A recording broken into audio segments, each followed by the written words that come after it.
The evolution of the video game. Escape from reality.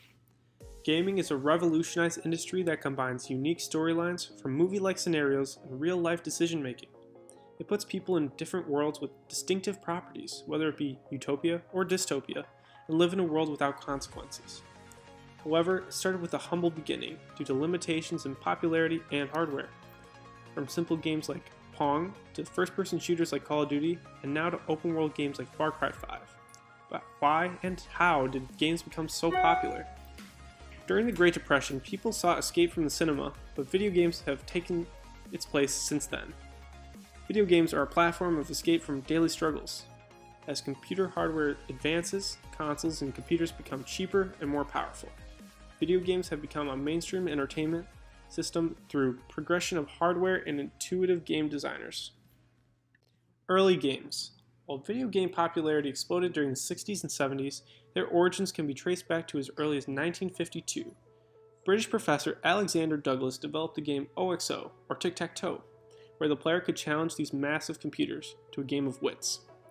However, the project's small following and the lack of public interest had not jump-started the revolution quite yet. In 1958, video games began gaining public attention when American physicist William Higginbotham developed Tennis for Two. The Brookhaven National Laboratory displayed the game for its annual Visitors' Day, where players lined up to see the spectacle. Players could adjust a knob and hit a button to hit the ball onto the opponent's court and win the game. It was a huge success.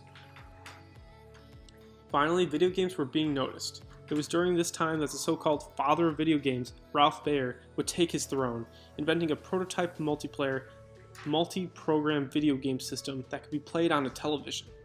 The Odyssey, released in 1972, was a commercial hit despite obvious limitations. It even inspired Atari's Pong, the famous arcade video game. Other advancements of the period were Space Invaders in 1978, Pac-Man in 1979, and Donkey Kong in 1980. Due to oversaturation of the market, the United States gaming enterprise would collapse. Computer and console companies would experience bankruptcy, and low-quality games were created, like E.T., widely criticized as the worst game ever created. Then the Japanese company Nintendo Entertainment would enter the market in 1985. This event would change everything, bringing better graphics and gameplay. Nintendo went on to release the most popular video game franchises, many of which are still influential today, like Super Mario Bros., The Legend of Zelda, and Metroid. The company would help to eliminate low-quality games and software by regulating third-party games on its system, the NES. In 1989, Sega released the Genesis, which would outperform the NES on every level. Sonic the Hedgehog would leave Mario in his dust, but out of nowhere, Nintendo counterattacked with the 1991 Super Nintendo. Thus, the Great Console Wars began, and they would be hard-fought and bloody, figuratively of course. The Genesis would dominate the fight, having a larger game variety and cheaper price. Also during this time, video games would reach the big screen. Movies depicting Mario, Street Fighter, and Mortal Kombat made their debuts. Sadly, these have been the gold standard of video game movies. Most viewers believe the quality has declined since these three. As technology continued developing, Sega released the Saturn system in 1995, which was played with CDs and featured 3D visuals. The company has released the console early in order to beat out Sony's PlayStation, costing $100 less. As the console war raged on, the Nintendo 64 followed the next year. These 3D supergiants dominated the marketplace, but Sony pulled out on top with its best-selling exclusive titles. Its PlayStation 2 was an even greater hit. It would become the best-selling game console of all time. Early games fueled the development of more complex games later on. Console versus PC. The console versus PC debate began with the introduction of video game consoles in 1967 and still continues today. With their own respective communities, consoles are portable, inexpensive, and exclusive.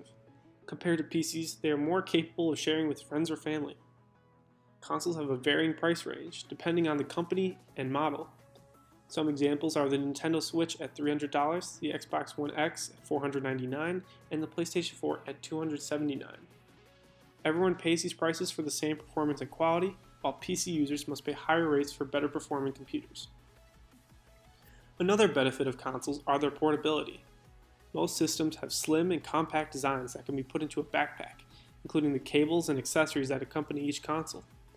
Consoles have an exclusive appeal to them with early release content, beta testing, and advantageous unlocks. On the other hand, PCs are customizable and powerful.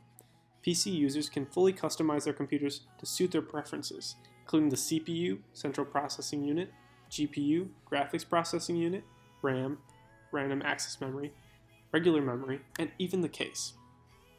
They are capable of performing at much higher levels than consoles. For example, consoles can run games up to 60 FPS or frames per second, while a high-performing computer may run the same program up to unlimited FPS.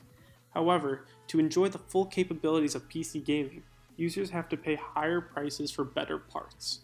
High-performance computers start anywhere between $1,499 and may rise up to $10,000. While PC has more variety of games, higher performance, and the customizable factor, they are far more expensive than consoles. The various benefits and disadvantages of both sides will elongate this never-ending debate until the end of production of either platform. However, cross-platform may diminish this hostile relationship between the two sides. The Super Mario series. Making its 3D debut in 1996, the Super Mario series has been known as one of the most popular family games. Branching from the original Super Mario Bros. Game, dozens of sequels and party games have followed its popularity. Super Mario 64 on the Nintendo DS, Super Mario Galaxy 1 and 2 on the Wii, and Super Mario Odyssey on the Switch have all been bestsellers on their respective systems, and have helped revolutionize 3D gaming. 64 was a huge jump in graphics and gameplay. Even today, speedrunners still compete for complete mastery over this game. The Galaxy games took physics to a whole new level. Taking place in space, Mario has the ability to fly and jump between planets. He fights a variety of alien opponents, but ultimately, he must defeat Bowser to save the princess. Odyssey is the most current addition to the Mario franchise, and it definitely stands out from the rest. While it maintains certain Mario elements, it introduces a new mechanic and also character, Cappy. With Cappy, Mario can take control of nearly everything around him: Goombas, statues, even the mighty Tyrannosaurus Rex. Mario also explores not just the Mushroom Kingdom, but several unique places around the globe. As children continue to develop, they seek less family-friendly, but more violent video games, like Call of Duty or Battlefield. Teenagers love to play competitive and heated first-person shooter matches. Two of the forerunners for this genre are Call of Duty and Battlefield, which in essence are major competitors against each other. They are some of the most anticipated and hyped game series of our time. Activision, Call of Duty's publisher, released that since COD 4 Modern Warfare in 2007, 100 million people played the series since then. While Battlefield does not have a total tally of players since its success, the most recent entry, Battlefield 1, has a player base of 25 million people. Developers and story creators set these games and scenarios during historical or fictional global conflicts, ranging from familiar cities to outer space, from futuristic combat to trench warfare. Some are set in World War II, with the Allies fighting Nazis. Some are set in a desolate future, ruined by hacked drones, or even other emerging superpowers. One of the most attractive features of Call of Duty is its long-running Zombies game mode, where players must fight off waves of zombies. The first iteration of the Zombies game mode was in Call of Duty World at War. Battlefield and Call of Duty are strikingly different. One focuses on all-out war with vehicle combat from the land, air, and sea, as well as infantry combat, while Call of Duty focuses on fast-paced, close-quarters combat. Both games have unique properties. Call of Duty uses a unique perk system that allows the players to elevate or gain certain abilities. Battlefield utilizes a levolution system, where huge player-triggered dynamic events affect the landscape and the gameplay. First-person shooters would not be complete without Counter-Strike, one of the most receptive titles in the genre. Even now, after 19 years, the series continues through Counter-Strike Global Offensive. Introduced in 1999 as a modification for the Valve's Half-Life game, it fueled the gaming industry into team-based multiplayer games. It set standards for the future, as each level of the game is intelligently designed with infinite ways to replay the game. The primary focus of the game is mainly three objectives: defending or attacking a bomb site, rescuing or defending hostages, or protecting or attacking a highly valuable target. Every player fulfills the same role, just through different loadouts of equipping a shotgun, rifle, submachine gun, or another option. Through time, the game has not evolved very much, but still is one of the most played games on Steam, remaining essentially the same except with better graphics. Another game that has made a significant impact is League of Legends. League of Legends. League of Legends is a team-based multiplayer online battle arena, or MOBA game. Since its release in 2009, it has been one of the most popular games of its time. The massive player base includes hundreds of millions of people and continues to grow annually. League of Legends differs itself from the other MOBA games with its unique map and character designs. With constant updates every 2 weeks, the game continues to improve with new gameplay, new characters, and new in-game purchases with community consideration. However, the competitive aspect of League involves multiple professional teams across the world. With the previous world competition prize pool set to $4.9 million, League of Legends is becoming more than just a game, but a potential career. Gaming is headed to a professional level just like traditional sports already is. We're already seeing purpose-built arenas, so we can see those multi-million-dollar level athletes playing video games in the very near future. While many believe that League of Legends is overhyped, Battle Royale takes this assertion to a whole new level. The most crazed genre of today, Battle Royale is the forerunner for video games. Many may think that Fortnite or PlayerUnknown's Battlegrounds, also known as PUBG, are the first Battle Royale games, but they were not the first in the industry, rather, just more successful than their predecessors. More than 3.4 million people play Fortnite, and 3.2 million play PUBG concurrently. That's a lot of people at once. Many may argue that Fortnite copied PUBG, but the gameplay and style say otherwise. These two games differ primarily through gameplay mechanics. PUBG focuses on realistic, serious, and tactical combat scenarios, exhibited through real weapon recoil systems and sounds, while Fortnite focuses on cartoonish and fast-paced action with the ability to build and destroy structures. These games are all based off a 2000 Japanese film, Battle Royale. The setting of the movie is within dystopian Japan, where a middle school class was randomly chosen to compete in a battle to the death. Fortnite recently released its own mobile version in order to cater to a wider audience. The development of handheld games.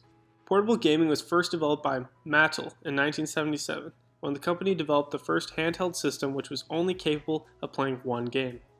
The most popular game was football, which consisted of running your player between red dots to score. Following Mattel, Milton Bradley created the Microvision in 1979 with new features such as interchangeable game cartridges and a 16x16 pixel LCD screen. This innovation inspired versatility in the industry. For 10 years, the portable gaming industry remained stagnant until the release of the Nintendo Game Boy in 1989. The system was released for $109, which provided consumers with an affordable system. Nintendo's new products competed with the Atari Lynx, NEC Turbo Express, and Sega Game Gear. The most differentiating aspect of Nintendo's franchise was its games such as Pokemon, Zelda, Tetris, and Mario. Consumers flocked to these games and contributed to the company's success. As the wave of smartphones developed, mobile gaming continued to improve. Now with apps, consumers can play games on their cell phones. This provides convenience to all gamers from casual to competitive. Popular games include Candy Crush, Clash of Clans, Minecraft Pocket Edition, and Pokemon Go. I play Pokemon Go. It depends if it's during the school year. I probably play about once a week, maybe twice a week. In the summer, I like to play every day if I can. That is unique. It's something new and different. I really like walking around and being outside when I play, and so that's much more enjoyable for me. And that makes it more social too. You're likely to play in groups, and you can run into other people who are playing, and that's really fun. And so that makes it a rewarding experience, and then you want to do it again. Handhelds, not just portable gaming machines, but also phones, help spread the online platform, YouTube. Over the last 13 years, YouTube has provided an incredible connection between people and their favorite games. YouTube is the world's most popular video sharing website today, and this is largely due to its video game content. As of 2016, 90% of gamers turn to YouTube for gaming advice every week. The majority of YouTube Top 100 channels are primarily gamers, and 144 billion minutes of gaming videos are consumed monthly on the platform. Let's Plays, walkthroughs, and game reviews have opened up new pathways for watchers to explore.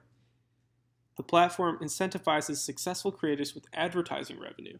After all, YouTube provides an unbelievable amount of attention to both small and mainstream games. The dilemma arrives when someone posts a negative review. Companies have no direct control over the medium. Yet, the forum usually benefits from both creators and businesses. For many, especially the younger generations, a career playing video games seems like a valid decision. Popular YouTubers like PewDiePie and Vanoss Gaming make millions of dollars every year. Some games are very thoughtful and they're interesting in the same way that a book or a movie is interesting, and it allows people to think in different ways and engage people and generate parts of culture. But I do think that video games, more often maybe than other types of media, have a tendency to be something that can be addictive or negative, in a much more visceral way than even a movie that can reward impulses for things like violence. And so I think that there are extra cautions that type of media requires that we should be thinking about. So streaming to me is what I've always wanted, and I don't really see myself going any other way in life because that's what makes me happy. Video games have given tons and tons of people a new outlet for making new friends and passing time quicker and relieving stress. Video games are definitely continuing to grow when it comes to like virtual reality and new consoles, new computers that people are building. Augmented reality, or AR, and mixed reality, MR, made an appearance in the virtual reality market soon after the 2015 E3 conference. While people may assume that these technologies are the same, they're actually entirely different. While both virtual reality and augmented reality have the ability to alter our perception of the world, virtual reality transposes our presence to a virtual world, and augmented reality simply modifies our existing environment. Mixed reality, a newer, less popular form of altering reality, incorporates elements of both AR and VR. Although VR is more immersive, augmented reality provides the user with more freedom and more possibilities for investors. Although both VR and AR have been gaining an immense amount of support and popularity over the past years, 3D visual quality and cost are the major factors holding these two technologies from dominating the market. By increasing the polygons of an object, the quality is also increased, and companies are focusing on continually increasing these counts. Even though companies added more and more games to the VR support list, their quality is not yet high enough to gain sufficient support from the gaming community. According to Jonathan Ronzio, an award-winning filmmaker and the founder of Explore Inspired, we're about a month into AR and we're really at day zero for VR. Augmented reality may provide people with more freedom as of now, but it lacks the ability to send any user to whatever place, world, or time they desire. As virtual reality research continues, ideas like the Tesla haptic suit and full dive VR come within reach. Full dive virtual reality. Full dive virtual reality is a full immersion virtual reality experience in which people would immerse themselves in virtually created environments like those from video games. Unlike augmented reality, mixed reality, and virtual reality, however, full dive virtual reality blurs the lines between fakeness and reality. In other words, people would not know that the environment they are in is not actually real. This concept appears in a multitude of movies, books, and shows, one of the most popular being the anime and manga Sword Art Online. Sword Art Online follows a young Japanese teen by the name of Kazuto Kirigaya, as he becomes one of the first people in the world to experience full dive virtual reality. Utilizing the Nerve Gear headset, he takes part in an eponymous MMORPG, Sword Art Online. Avatar, a movie produced by James Cameron, encompasses a distant world where a paraplegic and former Marine named Jake Sully regains mobility with the use of an avatar and full dive VR system. Unlike these full dive reality technologies, regular virtual reality comes with numerous restrictions, one of those being age. While a user has the ability to experience an infinite amount of environments, they are restricted from undergoing these events in the way that they wish.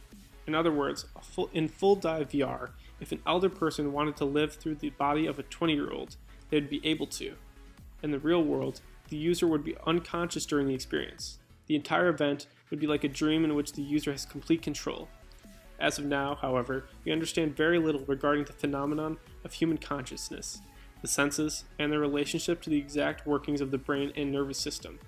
Scientists still do not understand how to replicate the electrical signals sent by the neurotransmitters, nor can they comprehend how one would alter these signals simultaneously to create the desired user experience. As time progresses, research continues and advancements are made in various fields regarding full dive VR.